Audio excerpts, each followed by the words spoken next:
It's an electrical superstorm popping up all over the world. San Francisco, is it? we're here. You're trying to save the world. The core of the Earth is stuck. Hello दोस्तों, मेरा नाम है धनेश पुरैना।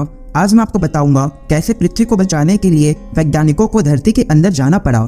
हमारे अर्थ में ऐसे आज भी बहुत सारे राज हैं जिसे जानने के लिए साइंटिस्ट आज भी रिसर्च कर रही है। साल 2003 में हॉलीवुड की एक फिल्म रिलीज हुई थी जिसका नाम द कोर है। फिल्म में वैज्ञानिकों को यह पता चलता है कि पृथ्वी का जो कोर है उसकी रोटेशन बंद हो गया है। हाल ही जनवरी 2023 में नासा का एक रिपोर्ट आया था कि अर्थ का जो कोर है वो घूमना बंद कर दिया है और अपना डायरेक्शन बदल दिया है, जिससे क्या अर्थ अपना मैग्नेटिक फील्ड खो देगा या फिर ह्यूमैनिटी का एक्सटिंक्शन खतरे में रहेगा। इसके क्या क्या कॉन्सिक्वेंसेस हो सकते हैं यह जानने के लिए आइए पहले जानते हैं द कोर 2003 हॉलीवुड मूवी के बारे में। मूवी की शुरुआत एक ऐसे बिजनेसमैन से होती है जो अपनी लाइफ का सबसे बड़ा डील करने वाला होता है, लेकिन बोलते बोलते ही मीटिंग के दौरान वहीं उसका काम तमाम हो जाता है। थोड़ी देर बाद समझ आता है कि बाहर ऐसे कई लोग निपटने लगते हैं जिससे सभी तरफ डर का भौकाल छाया रहता है। फिर तभी मूवी सीधे प्रोफेसर जॉर्ज की तरफ मुड़ जाती है जो क्लास में ज्योग्राफी सब्जेक्ट का the core of the earth पढ़ा रहे होते हैं कि कैसे साउंड वेव काम करती है और किस किस चीज़ों से सरवाइव कर पाती है, जिसके वेवलेंथ के जरिए धरती के बनावट को समझा जा सकता है।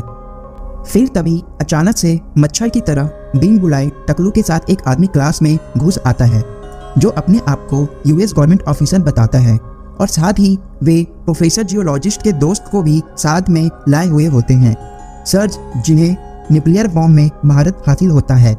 फिर इन दोनों को किसी टॉप गवर्नमेंट के सीक्रेट मीटिंग पे ले जाया जाता है।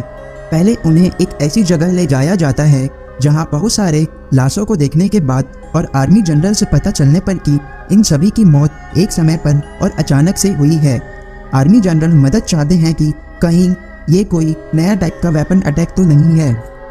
प्रोफेसर जॉर्ज तुरंत फिगर आउट कर लेते हैं कि सभी की मौत पावरफुल इलेक्ट्रोमैग्नेटिक पल्स के कारण हुई है, क्योंकि इन सभी के शरीर में पेसमेकर ट्रांसप्लांटेड है। मतलब चेस्ट के अंदर जिन जिन लोगों ने इलेक्ट्रिक डिवाइस लगाए हुए थे सिर्फ उन्हीं की मौत हुई है। प्रोफेसर जियोलॉजिस्ट बताते हैं कि इनके पीछे कोई वेपन नहीं हो सकता, क्योंकि इतना पावरफुल ईएम जनरेट करने के लिए इंसानों के पास उतना एनर्जी मौजूद ही नहीं है। जनरल को बस इतना ही जानना था, इसलिए वो उन दोनों को भगा देता है। पर प्रोफेसर जॉर्ज उनको इसके तह तक पहुंचने का सुझाव देता है, पर जनरल बहुत खड़ूस होता है, वह सुनने को तैयार नहीं होता और वहां से चले जाता है। आखिर जनरल ऐसा क्यों करता है हम ये क्लाइमेक्स में समझेंगे। फिर वहीं दूसरी तरफ पूरी दुनिया में सभी जगह बर्स्ट अटैक की घटना घटने लगती है। प्रोफेसर जॉर्ज इस घटना को पिछले घटना से लिंक करने में सफल हो जाता है, क्योंकि बर्ड अपने जर्नी की ओर जाने के लिए वो धरती के मैग्नेटिक पोल का प्रयोग करते हैं, क्योंकि बर्ड्स के सर पर मैग्नेटिक पत्थर लगा होता है जिससे वो अपना रास्ता निर्धारित करते हैं। ठीक वैसा ही जैसा हमारे फ़ोन पर कंपास काम करता है। थोड़ी देर बाद मूवी पर दिखाता है कि ये सेम घटना स्पेस शटल के साथ भी घटा है। जब स्पेस शटल मिशन के बाद धरती पर लैंड होने के लिए बढ़ रहा होता है, तभी अचानक से मैग्नेटिक पावर अटैक के कारण अब स्पेस शटल सीधा सिटी में क्रैश करने वाला होता है।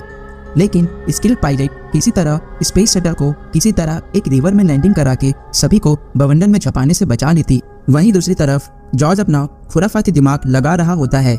सारे रिसेंट अजीबोगरीब घटना को, जैसे बर्ड्स का अटैक होना, स्पेस का एक्सीडेंट होना, इन सारी घटनाओं का स्टडी करके बाद में जब वो धरती के ईवीएम फील्ड को प्रिंट करके देखता है, तब उसे दुनिया की सबसे भयंकर घटना उसके आंखों के सामने नजर आता है।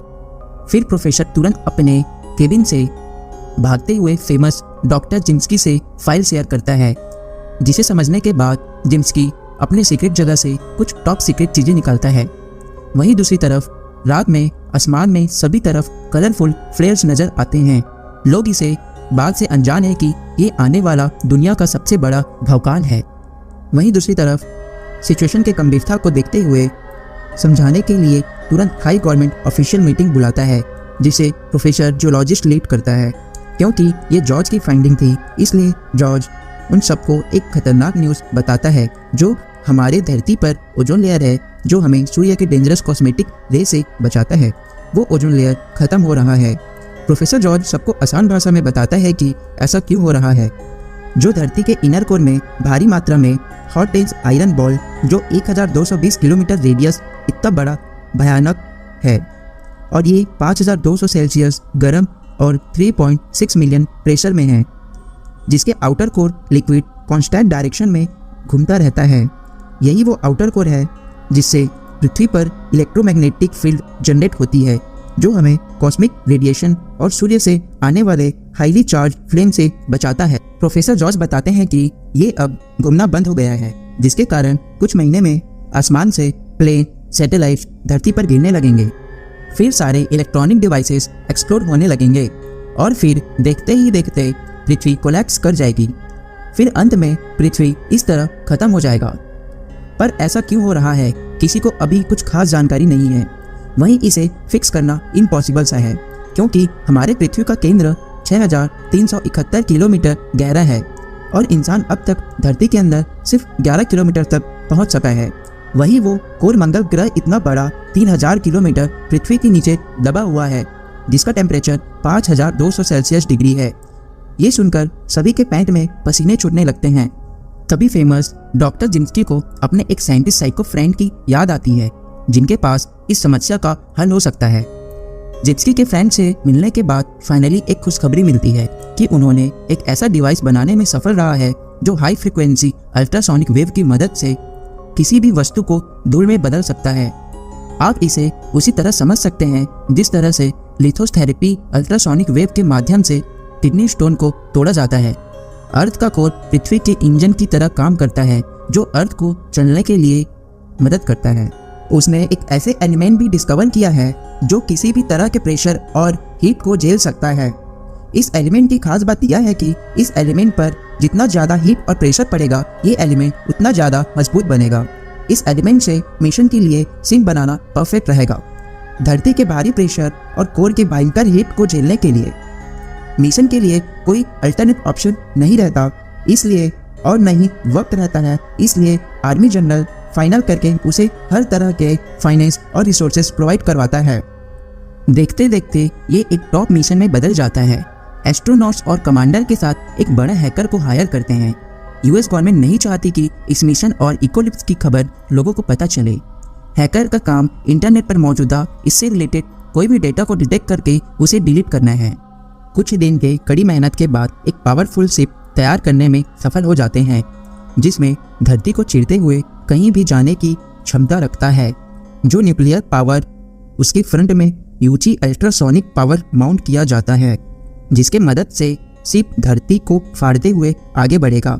और जॉर्ज एक ऐसा डिवाइस बनाता है जिससे उन्हें नेविगेशन करने में मदद करेगा। पूरा शिप 6 कंपार्टमेंट में डिवाइड किया जाता है, क्योंकि अगर शिप के कुछ हिस्से में कुछ खराबी या गड़बड़ हुई तो उसे इजेक्ट किया जा सकता है। जिम्स्की के मुताबिक शिप हजारों मेगा न्यूक्लियर बॉम्ब को ड्रॉप करेगा, जिसके एक्सप्लोड होते ही होपफुली फिर से अर्थ का कोर रोटेट करने लगेगा। ये कुछ CPR टेक्निक की तरह काम करेगा, जहां धरती को एक जोर का झटका दिया जाएगा पेशेंस की तरह। उसी तरफ मिशन की तैयारी के दौरान जिम्स्की और जनरल किसी टॉप सीक्रेट डेस्टिनी प्रोजेक्ट पर बहस करने लगते हैं। इससे पहले कि और आगे कुछ समझे वहाँ एक और बड़ा घटना घटित हो जाता है कि धरती विनाशकारी रूप लेने लगता है।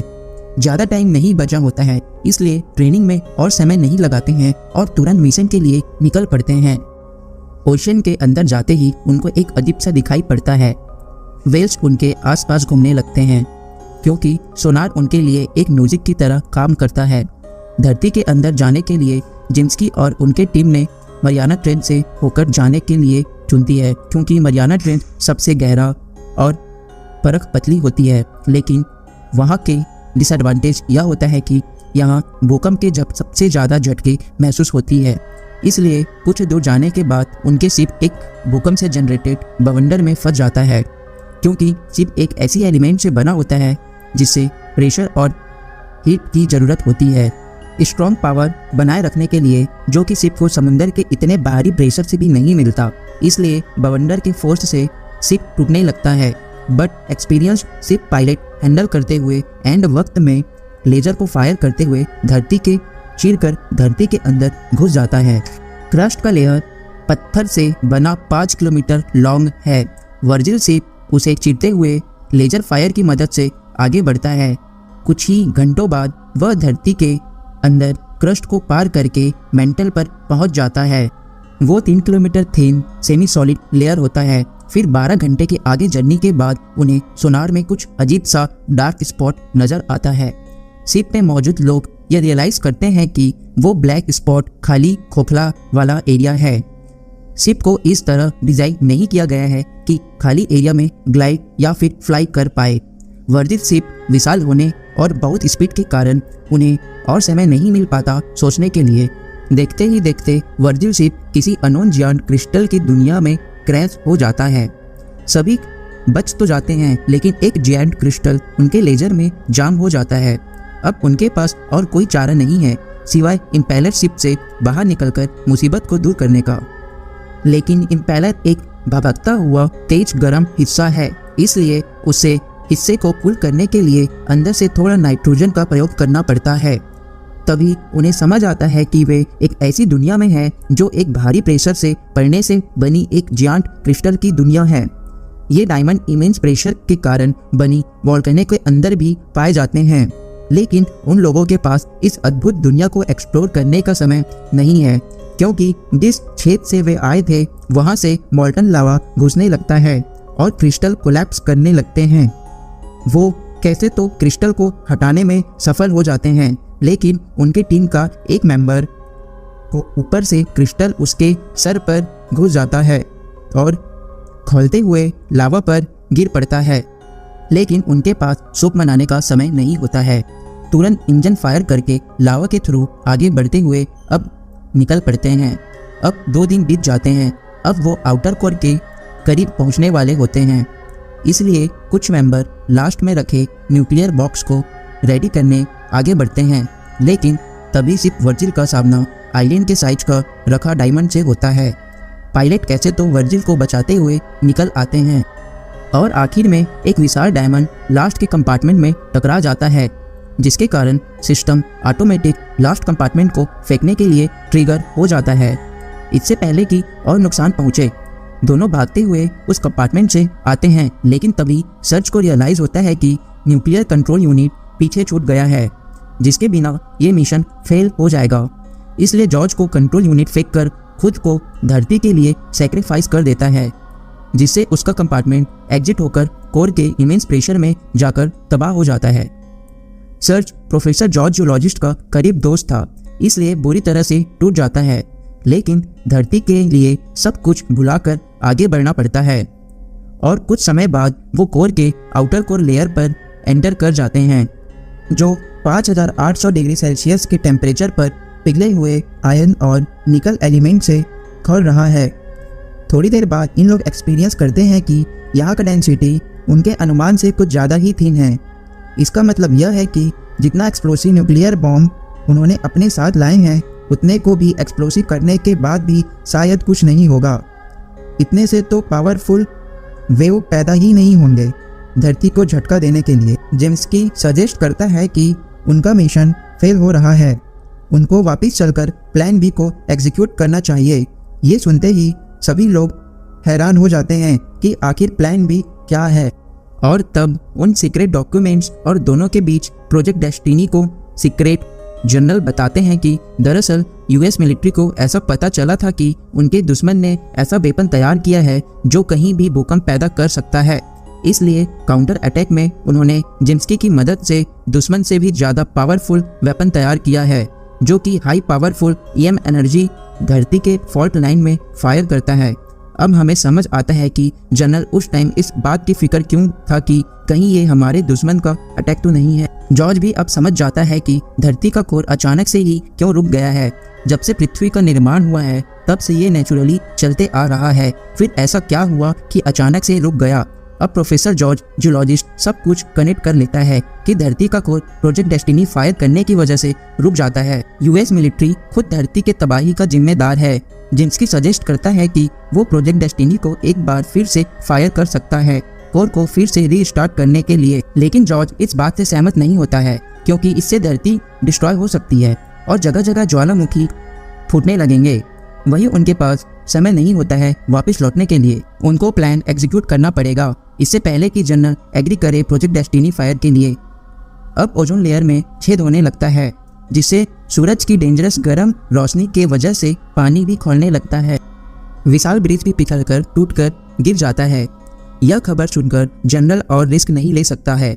वहीं जॉर्ज और उसकी टीम डिसाइड करते हैं कि हम मिशन को आधा अधूरा छोड़कर नहीं जाएंगे, मिशन कंप्लीट करके ही जाएंगे। वहीं दूसरी तरफ डेस्टिनी को फायर करने का ऑर्डर दे दिया है। भले ही पावरफुल शॉक से मिशन में गए हुए लोगों की जान ही क्यों न चले जाए, और इसकी भी कोई गारंटी नहीं थी कि कोर चलना फिर से स्टार्ट हो जाए।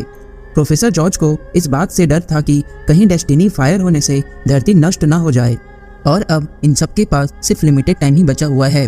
Professor George secretly hacker Finch को कांटेक्ट करके उसे प्रोजेक्ट डेस्टिनी को हैक करके रोकने की विनती करता है, और फिंच अपने हाथों के मैजिक में लग जाता है। वो यूएस के सारे डेटा को हैक करके प्रोजेक्ट डेस्टिनी के कंट्रोल सिस्टम को सर्च करने में लग जाता है। वहीं इस तरफ जॉर्ज के ब्रैज के साथ समस्या का हल ढूंढने में लग जाता है, पर अंत में जिम्स्की ही समस्या का हल निकालता है कि एक बिग बैंग एक्सप्लोशन के बजाय वो न्यूक्लियर एक्सप्लोशन को स्प्लिट करके उन्हें एक पैटर्न में विस्फोट करके एक रिपल इफेक्ट पैदा कर सकते हैं, जिससे लार्ज वेव फॉर्म जनरेट होगा अर्थ कोर को किक स्टार्ट करने के लिए। ठीक वैसा ही जैसे छोटे छोटे समुद्र के लहरें आपस में टकराकर एक भयंकर विशाल लहरें बनता है, पर इसे अचीव करने के लिए उन्हें न्यूक्लियर बॉम्ब को पार्ट में बांटकर हर कंपार्टमेंट में रखकर 1 बाय 1 कंपार्टमेंट को इजेक्ट करना पड़ेगा। पर यहाँ पे प्रॉब्लम ये थी कि कंपार्टमेंट को मैनुअली इजेक्ट नहीं किया जा सकता था।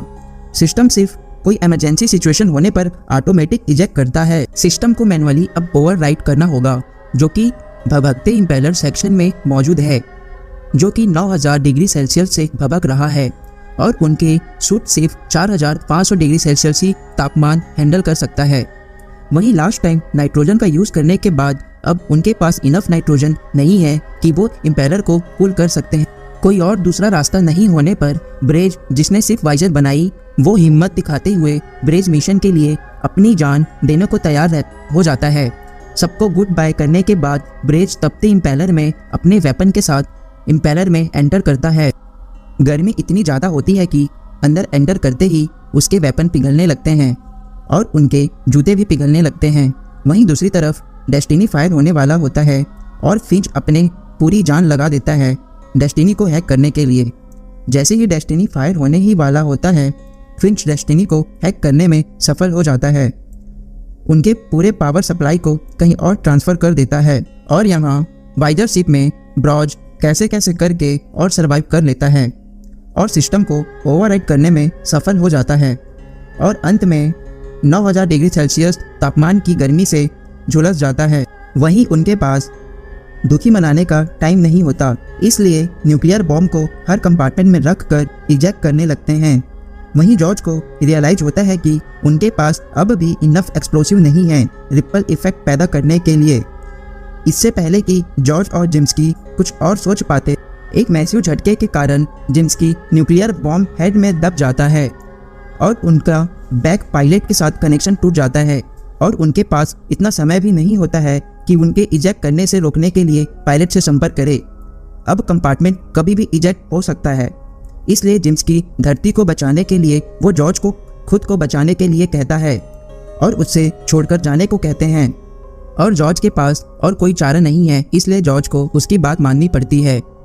पर मरते मरते जिम्स्की एक ब्रिलियंट बात शेयर कर जाता है कि वो आखिरी न्यूक्लियर के एक्सप्लोशन पावर को बढ़ाने के लिए वो वर्जिल शिप के फ्यूल को यूज़ कर सकते हैं। पर इसका मतलब ये भी है कि वर्जिल शिप अपना पावर सप्लाई खो देगा। पर जॉर्ज को वैसा ही करना पड़ता है और सही समय पर बर्निंग फ्यूल ऑयल को न्यूक्लियर हेड के बगल में रख कर कंपार्टमेंट को इजेक्ट करना पड़ता है, और दोनों के पास वापस जाने के लिए पावर सप्लाई नहीं होता। अब बस अपने मरने का इंतज़ार कर रहे होते हैं। पर तभी जॉर्ज को एक और खुराफाती आइडिया आता है कि वर्जिल का कवच हीलियोक्टेनियम से बना हुआ होता है, जिससे एनर्जी हीट और प्रेशर से मिलता है। इसलिए वो वर्जिल शिप को कवच को सोलर पैनल की तरह यूज़ करने का सोचता है, जिससे पूरे शिप को इनफ एनर्जी मिलेगी यहाँ से निकलने के लिए।